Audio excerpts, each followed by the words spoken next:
Welcome to a deep dive into one of the most rigorous and theologically charged works in Islamic intellectual history, Ibn Taymiyyah's monumental Bayan Talbis al-Jahmiyyah fi ta'sis bid'ihim al-Kalamiyah, a comprehensive refutation of the Ashʿarī theologian fakhruddin al-Razi's ta'sis al-Taqdis. And in this segment, we'll explore the volume 1 of this work, where Ibn Taymiyyah initiates his defense of the creed of the Salaf and dismantles the methodologies of the speculative theologian and confronts the philosophical premises underlying what he calls the bid'ah kalamiyah, or the innovative theological discourse. So let's begin by understanding the context and the objective of this work. In the 7th century Hijri, the Islamic world witnessed the dominance of the Ashʿarī kalam and the widespread appropriation of the Greek metaphysics in defining divine realities. So one of the towering figures of this tradition was Fakhruddin al-Rāzī, whose ta'sis al-Taqdis became a hallmark of the Ashʿarī theology, and particularly in its emphatic rejection of the literalist understanding of the God's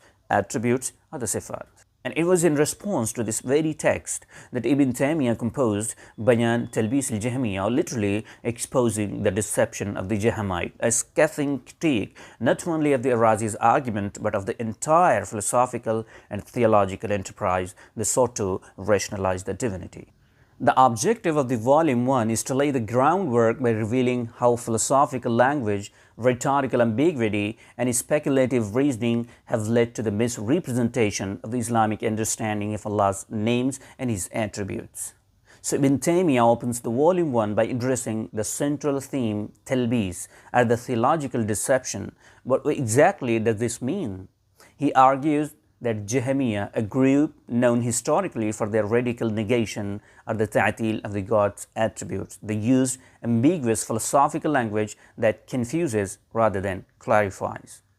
While their words may outwardly appear pious, God is not like His creation. They conceal within them an epistemological trap, the reduction of the divine realities into abstract metaphors. يتكلمون بكلمات من الحق يقصدون بها الباطل ويكسون الكفر برداء الدين والبدع برداء السنة. They speak with the words of truth, but intend by them the falsehood.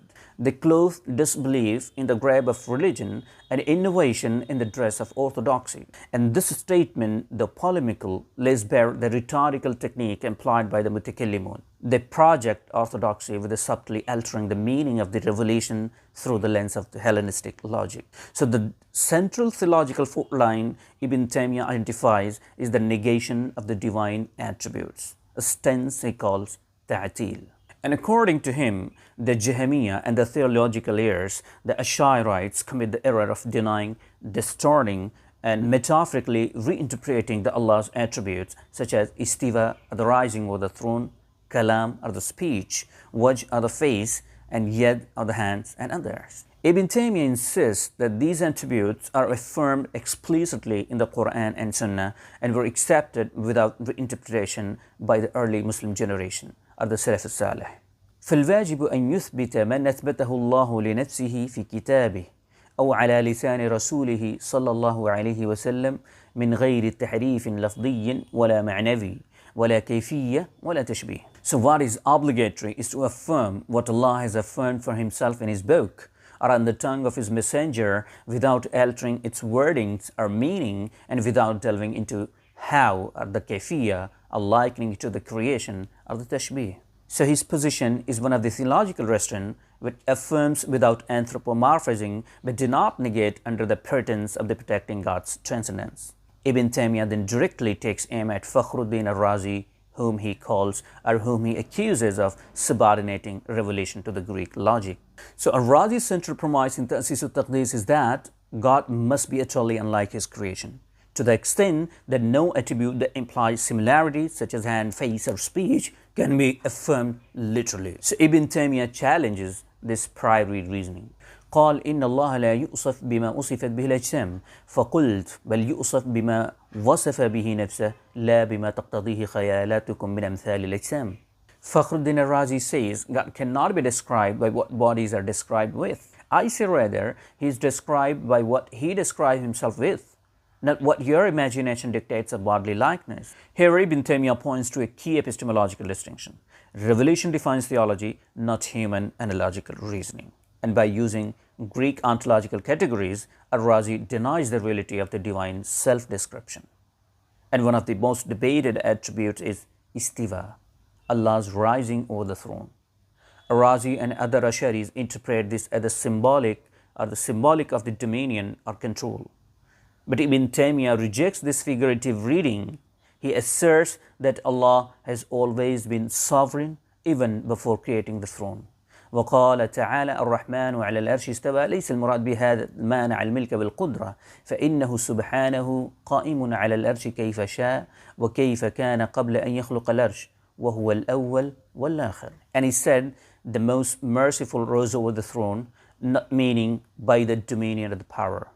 For he has always been all-powerful even before creating the throne. And this reflects a key hermeneutic principle. Ibn Taymiyyah insists on taking the Quran at its apparent meaning unless a contradiction necessitates the reinterpretation. For him, istiwa is affirmed without tashbih, without implying bodily ascension or the spatial limitation. And another core issue Ibn Taymiyyah addressed is the use of majaz or the figurative interpretation in the theology.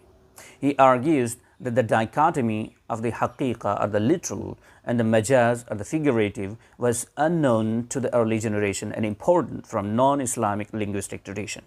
In his view, this categorization opens the door to endless reinterpretation, ultimately distorting the theological core of the revelation. والسلف لم يكونوا يعرفون تقسيم الأسماء والصفات إلى حقيقة ومجاز بل هذا من بدع المتكلمين والنهويين. It means that Salaf didn't know of such a division, haqiqah and majaz, in the names and attributes of Allah subhanahu wa ta'ala.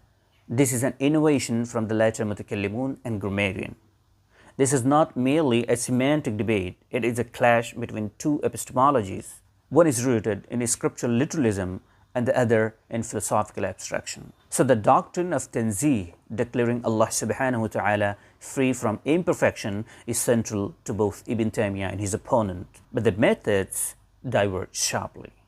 While the Ashʿarī uphold tanzih by negating all potential resemblance to the creation, even if it leads to the metaphor, and Ibn Taymiyyah maintains that the real transcendence is achieved by affirming what Allah has affirmed without ascribing modality or likeness.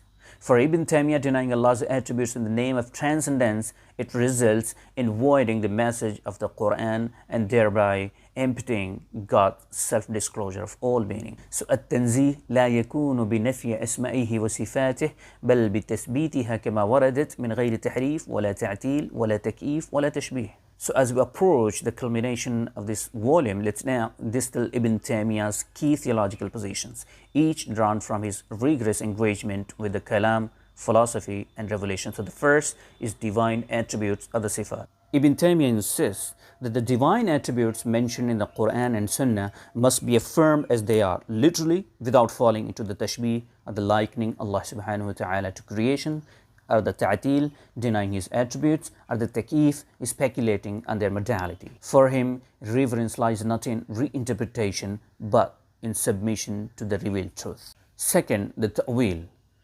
interpretative reinterpretation. He firmly rejects the ta'wil unless there is an unavoidable linguistic or contextual necessity. Arbitrary reinterpretation of the scriptural language in his view undermines the clarity of the revelation and opens the door to endless theological subjectivism. Third is kalam or the theology.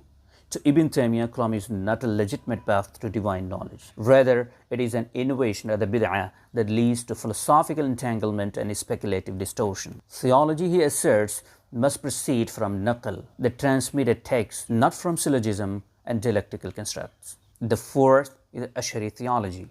He considers Ashʿarism a continuation of the Jahamite thought, and particularly in its treatment of the divine attributes. While Ashʿarīs attempted to maintain the orthodoxy through metaphor, Ibn Taymiyyah argues they fell into the same trap of the negation, except in a more sophisticated guise. And the fifth is the Greek philosophy. The reliance on the Greek metaphysics, Aristotelian categories, Platonic dualism, and the Hellenistic logic in his judgment is alien to Islamic theology.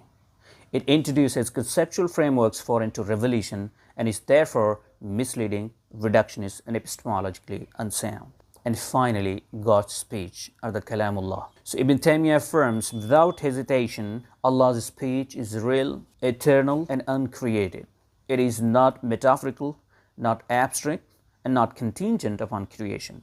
The Quran is truly His speech, not a created symbol, but a divine reality. Together, these positions form the foundation of Ibn Taymiyyah's theological vision, a return to the purity of the revelation, the clarity of the early generations, and the rejections of the speculative innovation. And it is a theology that defends not just content, but method rooted in the Quran and Sunnah, an unwavering conviction that Allah best knows how to describe Himself. As we conclude this segment, it is essential to recognize the broader implications of the Volume 1. Ibn Taymiyyah's project is not merely polemical, it is reformative. He seeks to return theology to the paradigm of the Prophet Muhammad, peace be upon him, and his companions, and challenging the centuries of the rationalist hegemony in the Islamic thought. In a time when postmodern ambiguities have returned to dominate the religious discourse, Ibn Taymiyyah's clarity, precision, and epistemological grounding make this work even more relevant. This was just Volume 1 of Bayān Talbīs al-Jahmiyyah. In the following episode, we'll explore how Ibn Taymiyyah systematically deconstruct the individual arguments of the al-Razi and analyze the implications of the Kalam doctrine and articulates a coherent framework for understanding Allah's names and attributes.